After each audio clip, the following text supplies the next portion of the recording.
Everywhere I go, I see his face. I just really miss him.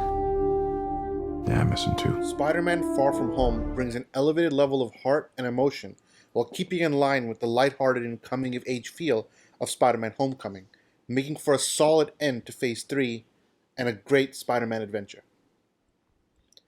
Taking place after the events of Avengers Endgame and a sequel to Spider-Man Homecoming, Spider-Man Far From Home brings back the charismatic and visually perfect Spidey of Tom Holland in his 5th appearance in the Marvel Cinematic Universe. Returning to the director chair is John Watts, who has been the overseer of the Marvel solo films, of the Spider-Man solo films in this interpretation. Returning cast members of Zendaya, Samuel L. Jackson, Jacob Bolton, Kobe Smulders, they all reprise their roles as Jake Gyllenhaal makes his franchise debut as Mysterio. Spider-Man Far From Home could be considered a breather film for the MCU.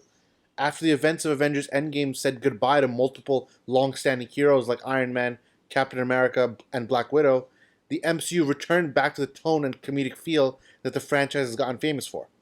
From the offset of the film, you get to see how the events of the snap and the reverse of that snap affected Peter's high school, and audiences are eased into the tone that the film will eventually carry.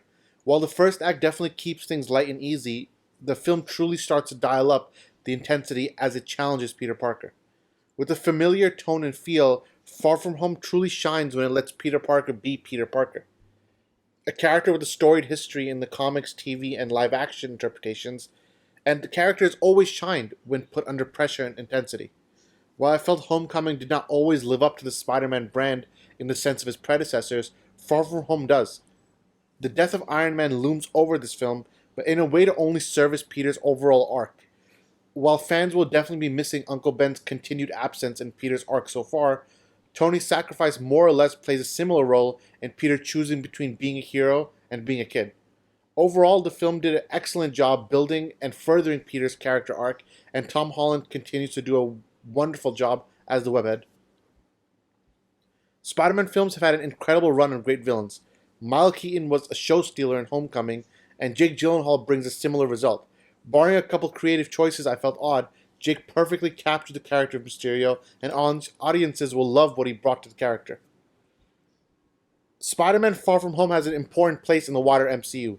Serving as the bridge between Phase 3 and Phase 4, there are multiple themes and angles it tries to establish, most of them in the third act. One worth mentioning is closure. After the death of Iron Man, people within the MCU and audiences alike want to know who can fill the mantle he left. The film tries to answer that and provides a final epilogue to the events of Avengers Endgame. While Spider-Man purists might feel discomfort with Tony's role in Peter's life, when judging a film you respect the creator's choices and critique the film that exists, not the film you wanted. For the purposes of the Marvel Cinematic Universe, Tony is of the utmost importance to Peter. Therefore, a huge element of his personal arc is moving forward from his death. My gripes with this film are not glaring but worth mentioning. There are a few moments where the editing felt jarring and the pacing felt uneven. This particularly exists in the first and third act. Additionally, tone inconsistency and an over-reliance on comedy in places of drama seemed off as well. There are a couple of creative decisions involving certain characters that don't particularly feel organic and tread into rehash territory, but overall, they're fine. Spider-Man Far From Home has an elevated level of action and brings it back in a big way. Web swinging, web slinging, and what I like to call spider-foo was done excellently in this film. I felt Homecoming did not service this element as beautifully as the original trilogy or even the Amazing Spider-Man films. Thankfully, director John Watts showed off his greatest improvement in this field.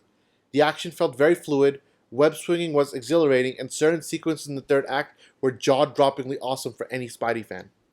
Overall, Spider-Man Far From Home is a solid entry into the Marvel Cinematic Universe. The film made one thing abundantly clear.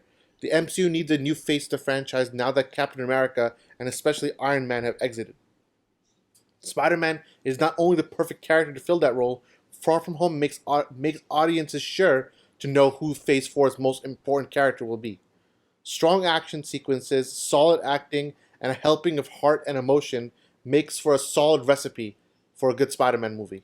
And Spider-Man Far From Home followed that recipe well.